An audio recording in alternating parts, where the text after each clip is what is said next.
মুহতারাম হাজিরিন, আমাদের সমাজে সুদ ব্যাপক আকারে ধারণ করেছে। গ্রামগঞ্জের কুড়ে ঘর থেকে শুরু করে শহরের অট্টালিকা পর্যন্ত সুদের অনুপ্রবেশ ঘটেছে। বাহ্যত অনেক দিনদার মানুষগুলো সুদের সাথে জড়াইয়া গেছে, আবার অনেকে না জেনে না বুঝে সুদের সাথে সম্পৃক্ত হচ্ছে। সুদের অনেক ক্ষতি এবং ভয়াবহতা রয়েছে। বাহ্যিক দৃষ্টিতে আমরা দেখতে পাই সুদের মধ্যে অনেক লাভ এবং উপকার রয়েছে। আসলে সুদের মধ্যে কোনো লাভ এবং উপকার নাই, বরং ক্ষতি আর ক্ষতি। সুদের মধ্যে শুধু ক্ষতি আর ক্ষতি রয়েছে। আজকে আমরা সুদের কিছু সংজ্ঞা এবং সুদের প্রকার, এরপর সুদের ভয়াবহতা, সুদের বিকল্প কি আছে এটা আলোচনা করব। প্রথমে আমরা সুদের সংজ্ঞা আলোচনা করব। মুহতারাম হাজিরিন, সুদের আরবি প্রতিশব্দ হচ্ছে রিবা। যে রিবা শব্দটি তৎকালীন আরব সমাজেও ব্যাপক প্রচলিত ছিল, বর্তমানেও প্রচলিত আছে। সুদ এমন একটা ভয়াবহ বিধি যেটা তৎকালীন যুগে আদিকাল থেকে মানুষের মাঝে বিরাজমান ছিল। সুদ এমন একটা ভয়াবহ বিধি যে বিধির মধ্যে ইহুদিরাও সম্পৃক্ত ছিল, যার কারণে তাওরাতের মধ্যে সুদকে নিষেধ করা হয়েছিল, হারাম করা হয়েছিল। আল্লাহ পাক রব্বুল আলামিন যত আসমানি কিতাব এই পৃথিবীতে নাজিল করেছেন, সবগুলোর মধ্যে সুদকে হারাম সাব্যস্ত করেছেন। সুদের সংজ্ঞা সকলেরই জানা ছিল। সুদ কাকে বলা হয়? সুদ বলা হয় কুল্লু করজিন জাররা নাফআন ফাহুয়া রিবান হারামুন। প্রত্যেক এমন ঋণ যার মধ্যে উপকার রয়েছে, উপকারের সুযোগ রয়েছে, সেটাই হলো ঋণ, আর সেটাই হারাম। ঋণ প্রত্যেক এমন ঋণ যেই ঋণের মধ্যে কিছু উপকার রয়েছে, উপকার শর্ত সাপেক্ষে কিছু উপকার রয়েছে, এটাই হলো সুদ।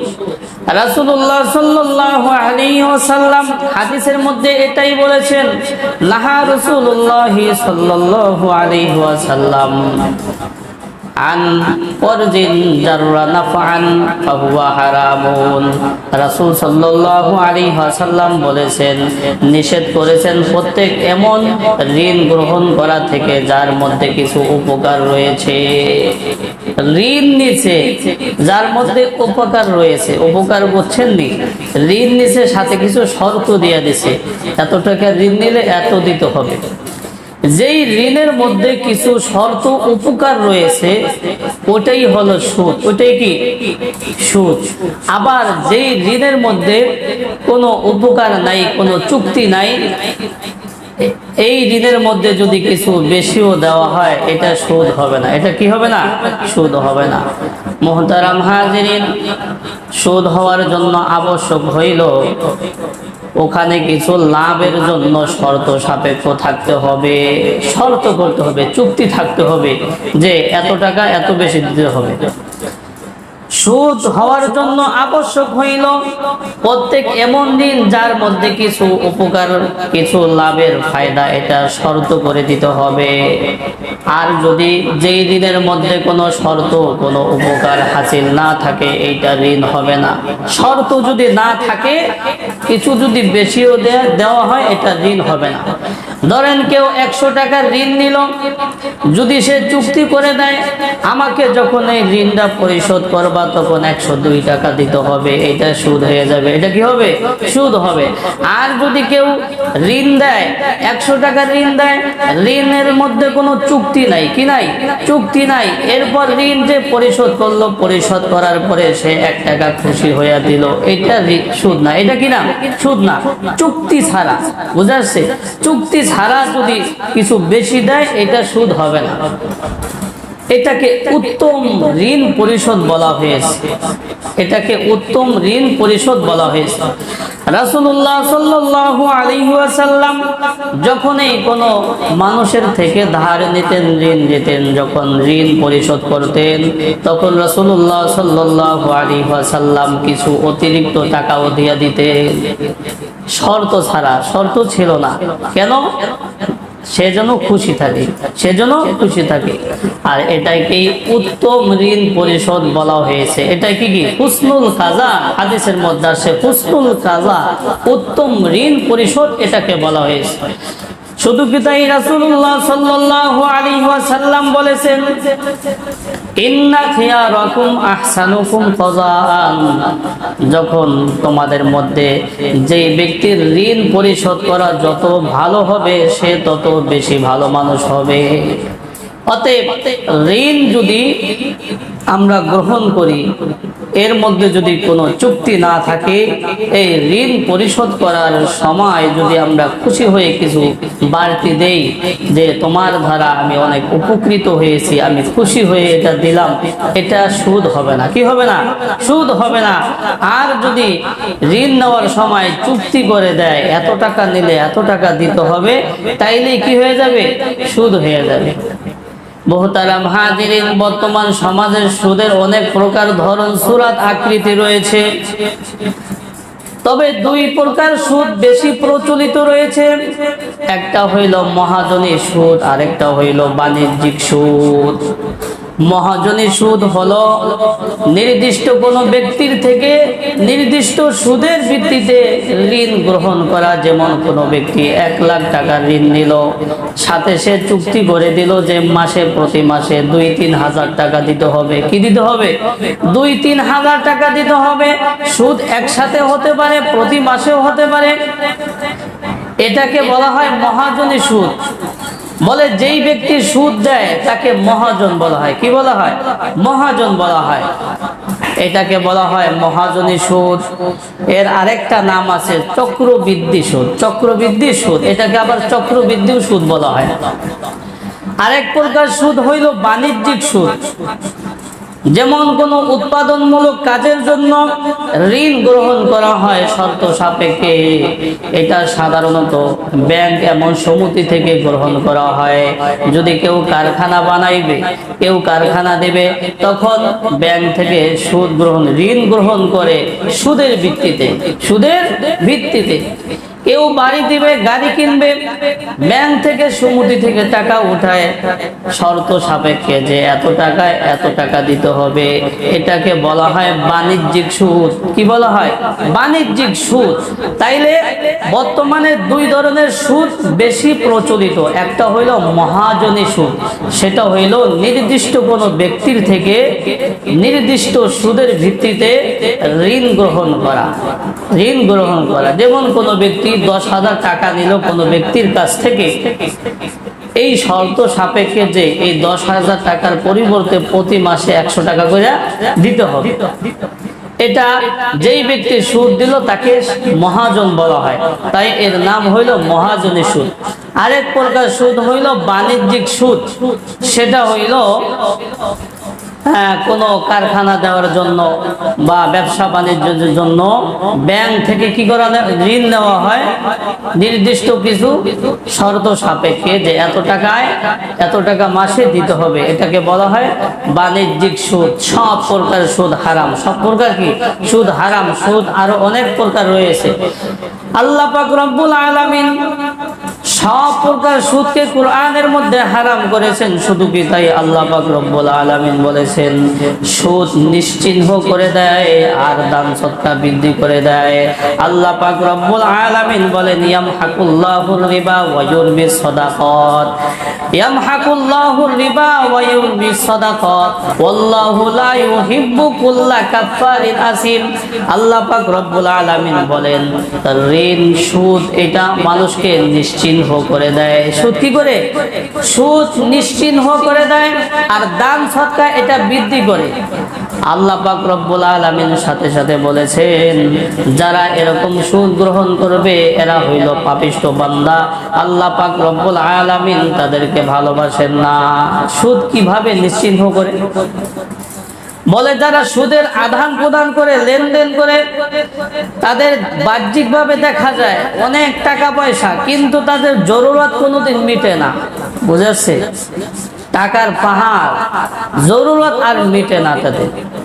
বলে যেটা সুদের টাকা ওর মধ্যে বরকত নাই, আর যেই সম্পদের মধ্যে বরকত থাকবে না, যদি সে টাকার পাহাড়ের উপরে শুয়ে থাকে তার জরুরত কোনোদিন মিটবে না। আর যেইটা কম টাকা হালাল উপার্জন, এই অল্প টাকা দেখা যায় জরুরত মিটে যায়, এটার মধ্যে বরকত থাকে। কি থাকে? বরকত থাকে। আমরা দেখি অনেক সময় যারা দান সৎকার করে, আল্লাহ পাক রব্বুল আলামিন তাদের সম্পদ খালি বৃদ্ধি করেন। কি করেন? বৃদ্ধি করেন। এক বছর যদি 10,000 টাকা যাকাত দেয়, পরবর্তী বছর দেখা যায় আল্লাহ পাক আরো বেশি দান করার তৌফিক দিয়ে দেন। এটা আল্লাহ পাকের ভাষ্য। দান সৎকা করলে রিজিক বাড়ে। কি বাড়ে? রিজিক বাড়ে, রিজিকের মধ্যে বরকত হয়। আর আমি দান সৎকা না করে টাকা পয়সা যতই পুঞ্জীবিত করে রাখি, আমার জরুরত কোনোদিন মিটবে না, আমার বরকত কোনোদিন আমি দেখতে পারবো না, আমার প্রয়োজন শুধু বাকি থাইকেই যাবে। তাহলে আল্লাহ পাক রব্বুল আলামিন বললেন, ইয়ামহাকুল্লাহুর রিবা ওয়া ইউরবিস সাদাকাত ওয়াল্লাহু লা ইউহিব্বু কুল্লা কাফারিন আসিম। আল্লাহ পাক বলেন, যারা সুদ খায়, সুদ মানুষকে নিশ্চিহ্ন করে দেয়, আর দান সৎকার রিজিকের মধ্যে বরকত নিয়ে আসে। যারা সুদ খায় তারা হইল পাপিষ্ঠ লোক, আর আল্লাহ পাক রব্বুল আলামিন পাপিষ্ঠ লোকদেরকে ভালোবাসেন না। করেন না? ভালোবাসেন না। সুদের ব্যাপারে এমন কঠোর কথা আসছে, আল্লাহ পাক বলছেন যারা সুদ খায় তারা কেমন যেন আল্লাহ এবং আল্লাহর রাসূলের সাথে যুদ্ধের ঘোষণা দেয়। আল্লাহ পাক রব্বুল আলামিন বলছেন, ইয়া আইয়ুহাল্লাযীনা আমানুত্তাকুল্লাহা ওয়া যারু মা বাকিয়া মিনার রিবা ইন কুনতুম তুমিনুন ফা ইন লাম তাফআলু ফাআযানু বিহারবিন মিনাল্লাহি ওয়া রাসূলিহি ওয়া ইন তুবতুম ফালাকুম রুউসু আমওয়ালিকুম ওয়া লা তাজলিমুনা ওয়া লা তুজলামুন। আল্লাহ পাক রব্বুল আলামিন মুমিনদেরকে ডেকে বলেছেন, হে মুমিনরা, তোমরা আল্লাহ তাআলাকে ভয় করো এবং তোমাদের সুদের যে বকেয়াগুলো রয়েছে ওইগুলো ছেড়ে দাও, যদি তোমরা মুমিন হয়ে থাকো। যদি তোমরা মুমিন হয়ে থাকো, তাহলে আল্লাহ তাআলা বলেছেন, হে মুমিনরা, তোমরা আল্লাহ তাআলাকে ভয় করো এবং সুদের যে বকেয়া রয়েছে ওইগুলো ছেড়ে দাও, যদি তোমরা মুমিন হয়ে থাকো। আর যদি এই সুদের বকেয়াগুলো তোমরা না ছাড়ো, তাহলে আল্লাহ এবং আল্লাহর রাসূলের পক্ষ থেকে যুদ্ধের ঘোষণা তোমরা শুনে নাও। যুদ্ধের ঘোষণা শুনে নাও। আর যদি তোমরা তওবা করো, তাহলে তোমাদের মূলধন ঠিক থাকবে, তোমাদের উপর কোনো জুলুম করা হবে না এবং তোমরাও কারো উপর জুলুম করবে না। এখানে একটা বিষয় পরিষ্কার আমাদের বুঝতে হবে, আল্লাহ পাক রব্বুল আলামিন যারা সুদ খায় তাদের বিরুদ্ধে যুদ্ধের ঘোষণা করেছেন। কি করছেন? যুদ্ধের ঘোষণা করছেন। আল্লাহ পাক রব্বুল আলামিন কুফর ছাড়া বৃহত্তম কোনো গুনাহের কারণে এমন কোন সিদ্ধান্ত দেন নাই, এমন কোন ঘোষণা দেন নাই। যেমন যদি কেউ চুরি করে তাদের ব্যাপারে আল্লাহ পাক রব্বুল আলামিন বলেন নাই যে তোমাদের বিরুদ্ধে আল্লাহ এবং আল্লাহর রাসূলের যুদ্ধের ঘোষণা। কেউ যদি মদ পান করে আল্লাহ রাসূল বলেন নাই যে তোমাদের বিরুদ্ধে যুদ্ধের ঘোষণা। কেউ যদি জিনা করে আল্লাহ রাসূল বলেন নাই যে তোমাদের বিরুদ্ধে যুদ্ধের ঘোষণা। শুধুমাত্র যারা সুদ খায় তাদের ব্যাপারে আল্লাহ পাক রব্বুল আলামিন পরিষ্কার বলে দিয়েছেন, যারা সুদ খাও তারা প্রস্তুতি গ্রহণ করো, আল্লাহ এবং আল্লাহর রাসূল তাদের বিরুদ্ধে যুদ্ধের ঘোষণা দিচ্ছেন। যুদ্ধের ঘোষণা দিচ্ছেন। এরপর বাকি অংশটুকু আল্লাহ তাআলা বলছেন, ওয়া ইন তুবতুম ফালাকুম রুউসু আমওয়ালিকুম। আর যদি তোমরা তওবা করে যদি তোমরা বকেয়াগুলো ছেড়ে দাও, সুদের বকেয়াগুলো ছেড়ে দাও, তাহলে তোমাদের মূলধন ঠিক থাকবে। বকেয়া বুঝেননি? ধরেন 4-5 মাস 1 লাখ টাকা তার কাছে রাখছে, এটার একটা সুদ হইছে না? ওইটা বকেয়া। ওইটা কি? বকেয়া। বলছেন যে তোমরা যদি তওবা করো আর এই বকেয়াগুলো ছেড়ে দাও, তাহলে তোমাদের মূলধন ঠিক থাকবে। হ্যাঁ, ওয়ালা তাজলিমুনা ওয়ালা তুজলামুন, তোমরা কারো উপর বকেয়াগুলো গ্রহণ করে, সুদের বকেয়াগুলো গ্রহণ করে তোমরা কারো উপর জুলুম করো না। আর ওয়ালা তুজলামুন, আর মানুষেরাও যাতে করে মূলধনকে না দিয়ে জুলুম না করে। তাহলে আল্লাহ পাক রব্বুল আলামিন কত কঠোর কথা বলেছেন। যারা সুদ খায় তাদের বিরুদ্ধে আল্লাহ এবং আল্লাহ রাসূলের যুদ্ধের ঘোষণা। যুদ্ধের কি ঘোষণা? শুধু তাই আল্লাহ পাক রব্বুল আলামিন অন্যত্র বলেন, ইয়া আইয়ুহাল্লাযীনা আমানু লা তাকুলু আযআফাম মুযাআফা ওয়াত্তাকুল্লাহ লাআল্লাকুম তুফলিহুন। আল্লাহ পাক রব্বুল আলামিন মুমিনদেরকে ডেকে বলেন, হে মুমিনগণ, তোমরা চক্রবৃদ্ধি হারে সুদ খেও না, বেশি বেশি সুদ খেও না, তোমরা আল্লাহকে ভয় করো, আর নিশ্চয়ই তোমরা সফল কাম হবে। আল্লাহর হাবিব মুহাম্মদুর রাসূলুল্লাহ সাল্লাল্লাহু আলাইহি ওয়াসাল্লাম বলেন, আমি একদিন ঘুমাইতেছিলাম, হঠাৎ করে স্বপ্নের মধ্যে দেখতে পেলাম দুইজন ব্যক্তি আমার কাছে আসলো, আমাকে নিয়ে একটা পবিত্র প্রান্তরে গিয়ে আমাকে নিয়ে দাঁড় করাই দিল। আমি সেখানে দেখতে পেলাম একটা রক্তের নদী। কি দেখতে পেলাম? সেখানে দেখতে পেলাম একটা রক্তের নদী। আল্লাহর হাবিব মুহাম্মদুর রাসূলুল্লাহ সাল্লাল্লাহু আলাইহি ওয়াসাল্লাম বলেন, আমি দেখতে পেলাম ওই রক্তের নদীতে কিছু মানুষ হাবুডুবু খাচ্ছে। যখনই তারা তীরে পাড়ের দিকে আসে, ওই কিনারে কিছু লোক আছে, তারা পাথর নিক্ষেপ করে। আল্লাহর হাবিব বলেন, আমি জিজ্ঞাসা করলাম এরা কারা? জিবরাইল আলাইহিস সালাতু ওয়াস সালাম বললেন, এরা হলো ওই সমস্ত লোক যারা সুদ খাইতো। যারা কি খাইতো? সুদ খাইতো। তাদের শাস্তি হলো এইটা। আল্লাহর হাবিব বলেন, তাদের এই শাস্তি কতদিন পর্যন্ত হবে? জিবরাইল বলেন, তাদের এই শাস্তি কিয়ামত পর্যন্ত হইতে থাকবে। রক্তের নদীতে কি আমি কেন সুদ খাবো? সুদের টাকা আমি ভোগ করতে পারবো না খামাখা। ওই কাদের জন্য? সন্তানদের জন্য সুদের টাকা জমা করে রাইখা যাব, ওই 1 টাকা আমার ফায়দা হবে না। এই সুদের টাকা যারা খাইবো, আমার সন্তানরা ভোগ করবো, ওরা জীবনও আমার জন্য একটা টাকা দান করবো না। কি করবো না? ওটার মধ্যে বরকত নাই। যে সম্পদের মধ্যে বরকত থাকবে না, ওটা ভালো কাজে ব্যয় হবে না। বুঝা যাচ্ছে? আর যে সম্পদের মধ্যে হালাল উপার্জন, এর মধ্যে আল্লাহ তাআলার বরকত থাকবে, এটা ভালো কাজে ব্যয় হবে। আল্লাহর হাবিব মুহাম্মদুর রাসূলুল্লাহ সাল্লাল্লাহু আলাইহি ওয়াসাল্লাম যারা সুদ খায় তাদের উপর লানত করেছেন। লাআনা রাসূলুল্লাহ সাল্লাল্লাহু আলাইহি ওয়াসাল্লাম আকিলার রিবা ওয়া মুকিলাহু। আল্লাহর হাবিব বলেন, যারা সুদ খায় এবং যারা সুদ গ্রহণ করে, উভয়ের উপর আল্লাহর হাবিব লানত করেছেন। কি করেছেন? লানত করেছেন। আল্লাহর হাবিব অন্যত্র বলেন, লানা রাসূলুল্লাহ সাল্লাল্লাহু আলাইহি ওয়াসাল্লাম আকিলাল রিবা ওয়া মুকিলাহু ওয়া শাহিদাইহি ওয়া কাতিবাহু। বলে, যারা সুদ খায় এবং যারা সুদ গ্রহণ করে, যারা সুদের আদান প্রদান করে, যারা সুদের সাক্ষী থাকে, যারা সুদের কাগজপত্র লেখে, প্রত্যেকের উপর আল্লাহর হাবিব লানত করেছেন। কি করেছেন? লানত করেছেন। দেখেন, সুদের লেখা, সাক্ষী দেওয়া, এটা একটা খারাপ কাজ। এটা কি খারাপ কাজে সমর্থন করা যাবে না, করা তো যাবেই না, সমর্থন করা যাবে না। আল্লাহ পাক রব্বুল আলামিন বলছেন, وتعاونوا على البر والتقوى ولا تعاونوا على الاثم والعدوان। আল্লাহ পাক রব্বুল আলামিন বলেছেন, তোমরা সৎ এবং পুণ্য এবং তাকওয়ার কাজে সহযোগিতা করো, কোন গুনাহের কাজে তোমরা সহযোগিতা করো না। গুনাহের কাজে কি সহযোগিতা করো না। গুনাহের কাজে কোনো সময় সহযোগিতা করা যাবে না। গুনাহ করলে যেই পরিমাণ গুনাহ হবে, গুনার সহযোগিতা করলে একই হবে। দেখেন, এই হাদিস দ্বারা আল্লাহর হাবিব যারা সুদ খায়, যারা সুদ গ্রহণ করে, যারা সুদের সাক্ষী দেয়, আদান প্রদান করে, কাগজপত্র লিখে রাখে, সকলের উপরে কি করছেন? লানত করেছেন। এখন যারা সুদ লেখে, সাক্ষী দেয়, এরা কি সুদ খাইছে? খায় নাই। কিন্তু ওই সুদের গুনাহের সাক্ষী দেওয়ার কারণে একই গুনাহ, একই কি গুনাহ।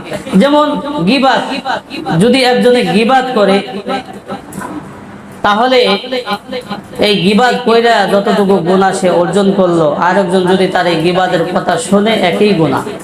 বলে, হুজুর আমি তো গীবাত করি নাই, সে বলছে, আমি একটু শুনছিলাম। সে বইলা যেই পরিমাণ গুনাহ কামাইছে, আমি শুনি না তাই কি কামাইছে। সুদের মারাত্মক আরো ক্ষতি রয়েছে। আল্লাহর হাবিব বলেন, আন আবি হুরায়রা রাদিয়াল্লাহু আনহু قال قال رسول الله صلى الله عليه وسلم الربا 70 হুবান আইসারাহা আইয়ানকিহার রাজুলু উম্মাহু। হযরত আবু হুরায়রা রাদিয়াল্লাহু তাআলা আনহু থেকে বর্ণিত, আল্লাহর হাবিব মুহাম্মদুর রাসূলুল্লাহ সাল্লাল্লাহু আলাইহি ওয়াসাল্লাম বলেছেন, সুদের 70টি স্তর রয়েছে। সুদের 70টি স্তর রয়েছে। সর্বনিম্ন স্তর হইল যেই ব্যক্তি সুদ খায় সেই ব্যক্তি তার মায়ের সাথে ব্যভিচার করে। নাউজুবিল্লাহ বলেন না। সুদের 70টি স্তর রয়েছে। সর্বনিম্ন স্তর হইল যেই ব্যক্তি সুদ খায় সেই ব্যক্তি তার মায়ের সাথে ব্যভিচার করে। বুঝাচ্ছে? এটা তো সর্বনিম্ন কি গুনাহ। এই জন্য আমরা সুদ থেকে বেঁচে থাকবো। এখন প্রশ্ন থাকে, হুজুর সুদের কথা তো বললেন, বিকল্প ব্যবস্থা কি? সুদ ছাড়া তো চলতে পারি না, সুদ ছাড়া চলতে পারি না। বিকল্প অনেক ব্যবস্থা আছে, ইচ্ছা থাকলে কি হয়, উপায় হয়। যদি কোনো ব্যক্তি অসুস্থ হয়ে যায় হঠাৎ করে, গরিব মানুষ, তার অনেক টাকার প্রয়োজন, সেই ব্যক্তি কারো থেকে টাকা পাইতেছে না, যদি সে সুদ গ্রহণ করে তাহলে তাকে টাকা দেয়, সুদের ভিত্তিতে কি টাকা দেয়। এখন সে সুদ নিতে পারে, সুদ কি নিতে পারে। ধরেন আরো কিছু বুঝিন, কোন ব্যক্তি আপনার গিয়া খানা খাইতেছিল, কি করতেছিল, খানা খাইতেছিল, হঠাৎ করে তার গলার মধ্যে আটকে গেছে, সামনে পানি নাই, আছে এক বোতল মদ, আছে কি এক বোতল মদ। তখন ওই ব্যক্তি জান বাঁচানোর জন্য ওই সময় মদ তার জন্য জায়েজ হয়ে যাবে। কতটুকু, যতটুকু খাইলে জীবন বাঁচ, পেট বইরা খাওয়ার কি নাই, সুযোগ নাই, সাদ্দা রমক জীবন বাঁচা পরিমাণ, জীবন বাঁচা পরিমাণ। এটা ফতুয়ার কিতাবে উসুল আসছে, আর জরুরত তুবিহুল মাহজুরাত, প্রয়োজনের সময় নাজায়েজ জিনিসও জায়েজ হয়ে যায়। প্রয়োজনের সময় কি নাজায়েজ জিনিসও জায়েজ হয়ে যায়। তো আমার যদি এমন কোনো সমস্যায় আমি সম্মুখীন হয়ে থাকি, সমস্যা যেটা সুদ এখন না নিয়ে চলতে পারতেছে না, তখন নেওয়া যাবে, তখন কি নেওয়া যাবে। ঠিক আছে, তাহলে আমরা কেউ সুদ খাবো না, নিয়ত করি, কি করি, সুদ খাইলে আজীবন নামাজ রোজা মসজিদে যদি পড়ে থাকি, একটা সেজদাও কবুল হবে না, একটা রুকুও কবুল হবে না, তাইলে আমার কি সব ইবাদত বৃথা যাইবে, সব ইবাদত বৃথা যাইবে। আমি সুদ খায়া কি করব? হ্যাঁ, সুদের মধ্যে বরকত নাই, সুদের মধ্যে কি নাই, বরকত নাই। এই জন্য আমরা সকলে সুদ থেকে বিরত থাকব। যদি সুদই খাইতে হয় তাহলে আল্লাহ পাক রব্বুল আলামিন হালাল রুজির ব্যবস্থা রাখছেন কেন? যদি সুদেই খাইতে হয় তাহলে ব্যবসা বাণিজ্যের ব্যবস্থা রাখছে কেন? কামাই রুজির ব্যবস্থা রাখছে কেন? হ্যাঁ, তাহলে তো সবাই সুদ খাইতো, সবাই কি সুদ খাইতো। আমরা হালাল তরিকায় চলবো, ব্যবসা বাণিজ্য করব তো হালাল পন্থায় ব্যবসা বাণিজ্য করব। ব্যবসা বাণিজ্য করা শুধু দুনিয়ায় না, ব্যবসা বাণিজ্য করা একটা ইবাদত। ব্যবসা বাণিজ্য করা কি একটা ইবাদত। সমস্ত নবীরা ব্যবসা বাণিজ্য করছেন। হ্যাঁ, আমাদের নবী বকরি ছাড়াইছেন, হ্যাঁ, বিভিন্ন ব্যবসা বাণিজ্য করছেন, এবং প্রত্যেকটা নবী, কোন নবী কাঠ মিস্ত্রি ছিল। ঠিক আছে, এইভাবে ব্যবসা বাণিজ্য করা সুন্নাত। ব্যবসা বাণিজ্য করা শুধু ব্যবসায়ী না, এটা একটা ইবাদত, অনেক ফজিলত আছে। আল্লাহর হাবিব বলেন, ক্বালান নাবিয়্যু সাল্লাল্লাহু আলাইহি ওয়াসাল্লাম, ক্বালান নাবিয়্যু সাল্লাল্লাহু আলাইহি ওয়াসাল্লাম, আত-তাজিরু সাদুকুল আমিনু মা'আন নাবিয়্যিনা ওয়াস-সিদ্দিকিনা ওয়াশ-শুহাদা।